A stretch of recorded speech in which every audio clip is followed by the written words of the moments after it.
Okay. Meanwhile, Justice, kumusta naman po yung isang bayan?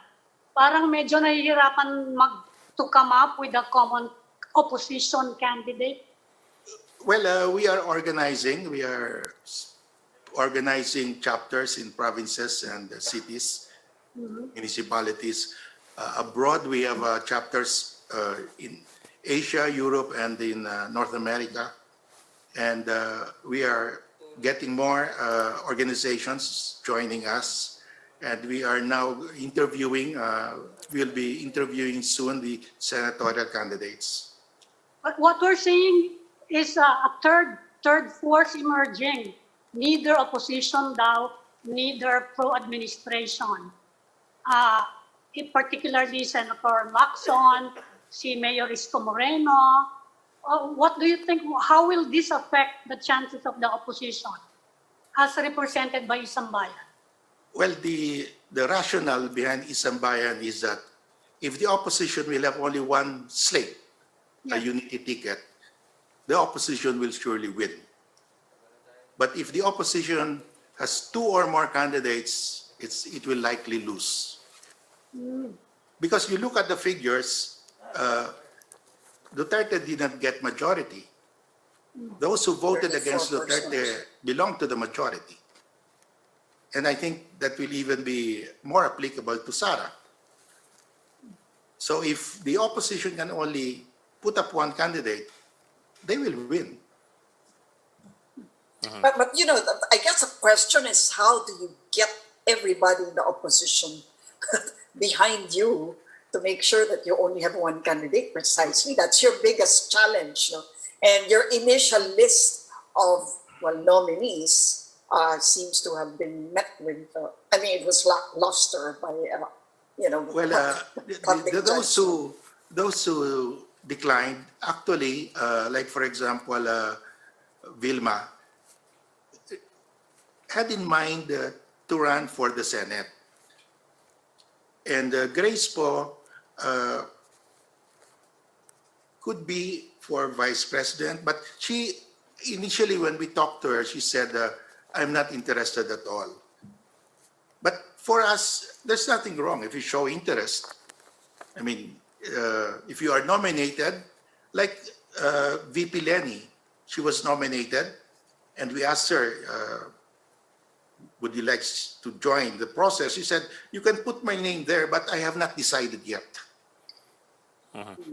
Well, sir, it's been a month almost. It's almost been a month since you launched your consultation process, especially online. I'm wondering how it's going. Kamusta na po yung feedback, and how much engagement are you getting? Well, we're talking again to the candidates. We will start our interviews with the senators. And we are, of course, organizing also, because we need to organize.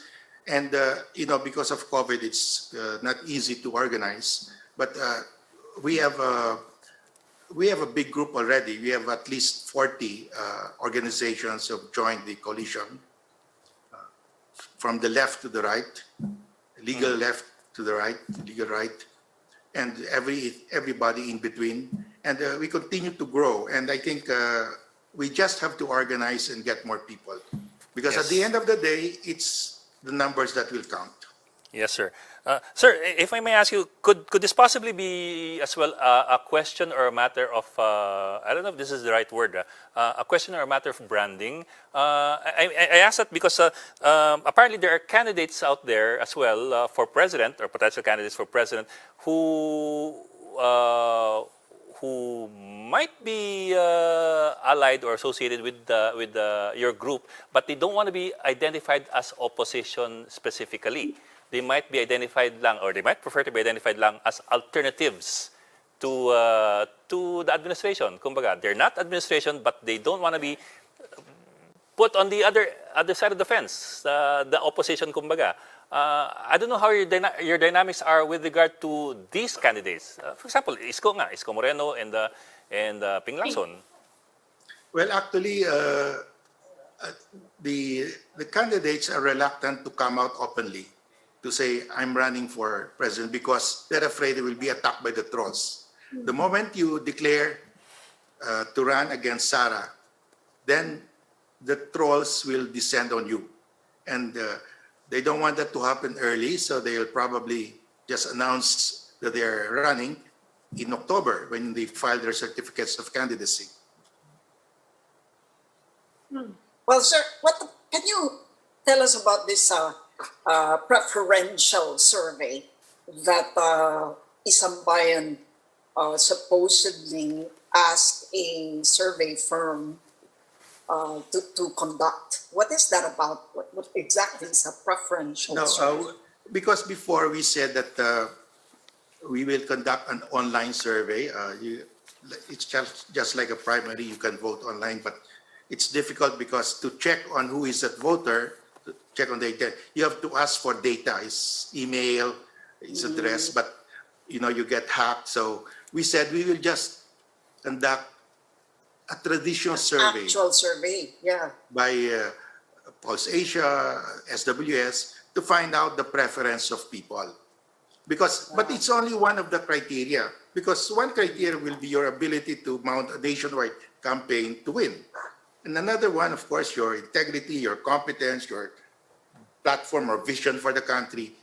So it's just one of the criteria that we will consider, your capability to mount a nationwide campaign.